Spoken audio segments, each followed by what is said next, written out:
अवतार the last Airbender. Season के पहले एपिसोड में हमें एक दुनिया दिखाई जाती है जो कि 4 नेशन में बांटी गई है, जैसे earth kingdom, fire nation, water tribe and air nomad. पर फायर नेशन ने एक वॉर स्टार्ट कर दी जिसे सिर्फ अवतार ही रोक सकता था। अवतार जिसे चारों तत्वों को कंट्रोल करना आता है, फायर, वाटर, अर्थ, एयर।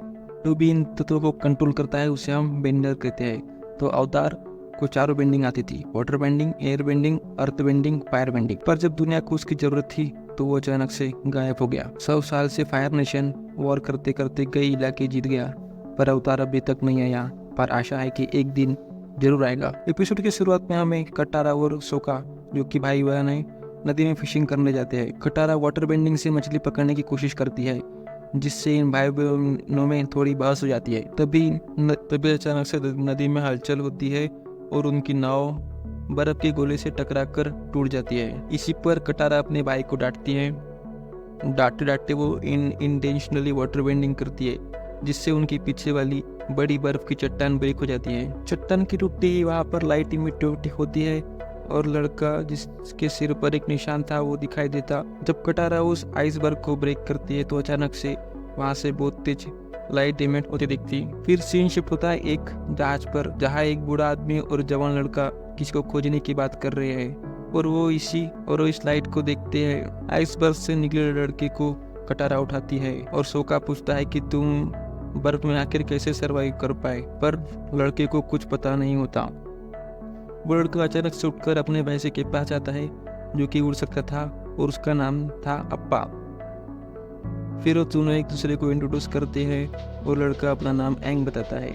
एंग सीखता है और करीब 12 फुट तक उड़ जाता है, क्योंकि एंग एक एयरबेंडर होता है। फिर तीनों अप्पा पर बैठकर कटारा और सोका के घर के लिए रवाना होते हैं। सीन फिर से शिफ्ट होकर जहाज पर आता है और हमें मालूम पड़ता है कि वो जवान लड़का जुको है, जो कि फायर नेशन का राजकुमार है, और वो बूढ़ा आदमी उसका चाचा है, और वो 100 साल से लापता अवतार की खोज कर रहे हैं। रास्ते में एंग को नींद में सपना आता है जहाँ पर वो समुद्र में अपने भैंसे के साथ डूब रहा था। तभी उसके माथे का निशान चमकता है और मिस्टीरियस तरीके से अपने किसी एब्नॉर्मल स्टेट में एंटर करता है और आसपास आइसबर्ग को क्रिएट कर लेता है, तो अपने ऊपर कवर कर लेता है। तभी कटारा का गाँव आता है तो वो एंग को नींद से उठा देती है। कटारा एंग को अपने गाँव वालों से इंट्रोड्यूस कराती है। गाँव की बूढ़ी औरत एंग को देखकर पहचान लेती है कि एंग एक एयरबेंडर है, और वो बताती है कि 100 सालों से किसी ने एयरबेंडर को नहीं देखा। एंग अपने डंडे को एक ग्लाइडर में कन्वर्ट करके आसमान में उड़ने लगता है।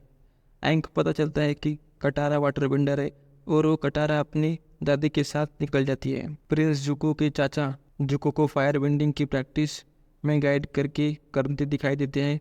राजकुमार जुको अपने पैर से आग निकालकर खड़े सैनिक को दे मारता, जिससे सैनिक दूर जाकर गिरता है। सोका छोटे बच्चों को कुछ बता रहा था, पर छोटे बच्चे सोका को छोड़कर एंग के साथ खेलने चले जाते हैं। कटारा बताती है कि नॉर्दर्न पोल पर सिर्फ वही एक वाटर बेंडर है और वो साउथ पोल जाकर वाटर बेंडिंग अच्छे से सीखना चाहती है। तो इस बात पर एंग बोलता है कि हम अप्पा की हेल्प से साउथ पोल पर जाकर तुम्हारे लिए एक टीचर ढूंढेंगे। फिर कटारा और एंग पेंगुइन से खेलते खेलते समुद्र के तट पर जाते हैं, जहाँ पर फायर नेशन नेवी का एक पुराना जहाज खड़ा था। उसके अंदर कटारा और एंग जाने लगते हैं। तभी कटारा एंग को बताती है कि 100 साल से युद्ध चल रहा है और तुम 100 साल से उस बर्फ में फंसे थे। ये सुनकर एंग को शौक लगता है। अचानक से एंग और कटारा जहाज के एक ट्रैप में फंस जाते हैं। जहाज का कुछ मैकेनिज्म एक्टिवेट होता है और एक फायर बॉल आसमान में शूट होती है। इस शूट के कारण राजकुमार जुको का ध्यान जहाज की तरफ जाता है और वो टेलीस्कोप से एंग को भागते हुए देख लेता है और बोलता है कि यही है द लास्ट एयरबेंडर।